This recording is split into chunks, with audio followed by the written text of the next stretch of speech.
with her project number 6, Research Europe.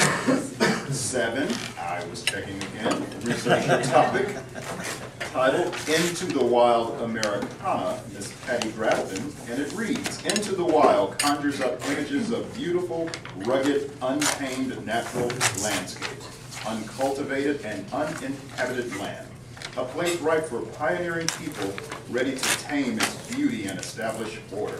Such is the history of Pennsylvania, as early pioneers settled into the wild America. Thank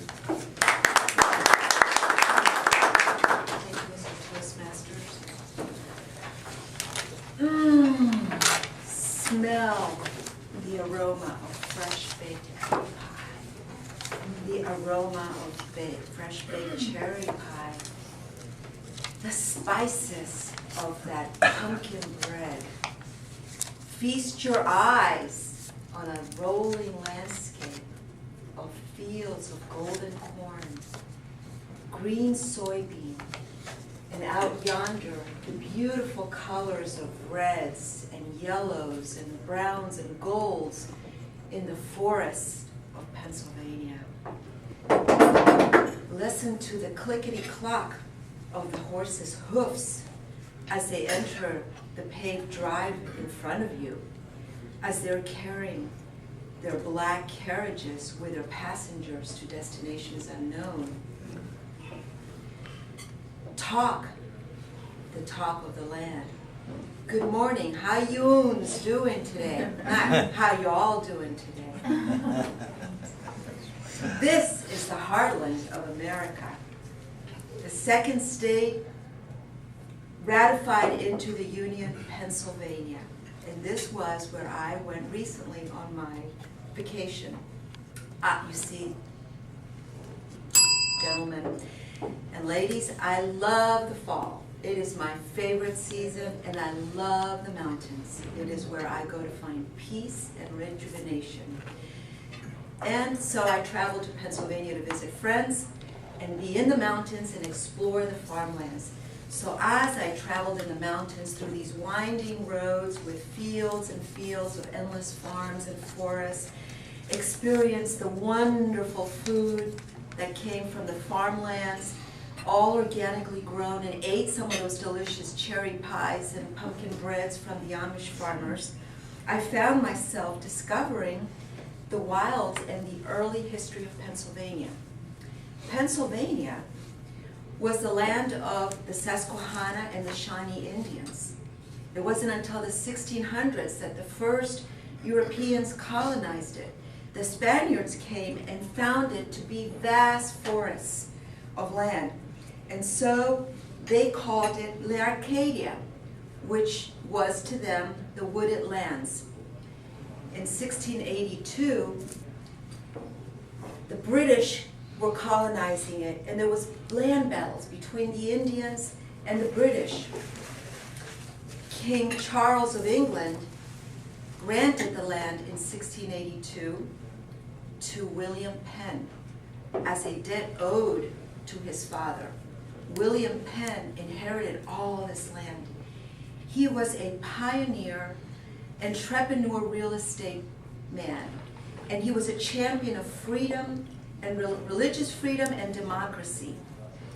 William Penn named the land Pennsylvania after the woods. You see, the name Sylvania is a Latin word for woods, henceforth Pennsylvania, so it was Penn's Woods. The British colony started coming as they heard that Pennsylvania was rich in soil, rich in heartlands of solid wood, and above all, it was a democracy and it was a place to explore religious freedom. William Penn was a Quaker and a peace lover. And so the British came, the Dutch came, the Germans came, the Swiss came. That's where the Amish came. They were all coming to this new land of freedom. They started logging. Logging was the first industry in Pennsylvania.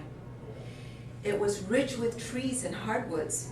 So 90% of the land was covered with trees. Logging became the pioneering industry, and from there, it became the hub of the rail system. It was from logging that the steam engine developed, and Pennsylvania was known as the hub of the railway system. Many wars endured after that. There was the French and Indian War.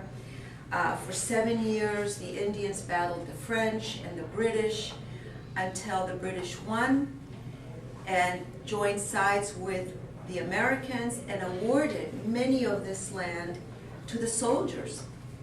So the soldiers inherited tracts of land that then they developed and farmed and started mining. Oil was discovered. Kerosene became one of the biggest industries of that period.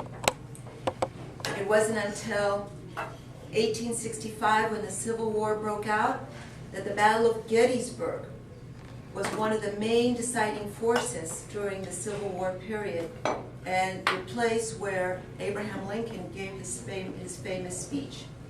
Pennsylvania then went into a boom town post the war with its steel mines, its coal mining, and its logging industry. The Depression came during the 1920s, and the logging industry came to a halt. After that, steel and coal took off like wildfire.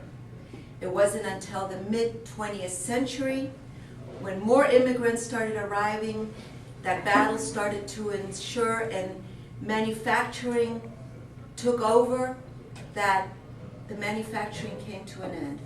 Places like Allentown died. All of a sudden, there was no more manufacturing. Steel was being produced and imported from abroad, and Pennsylvania hit a low point in the economy. Today, Pennsylvania is a macrocosm again of what's happening politically and economically. It is rich now in natural gas. Shale has been discovered, and Chevron, as of just recently, purchased mining rights for natural gas. As I traveled in Pennsylvania, the road construction and the bridge construction was abound everywhere.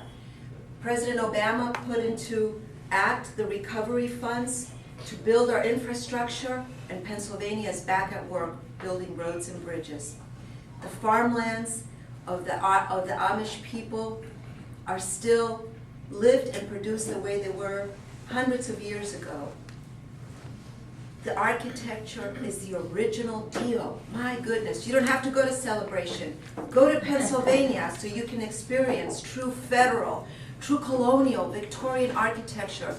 It is beautiful. I encourage you and invite you to go into the wild Americana. Thank you, Mr. Toastmaster.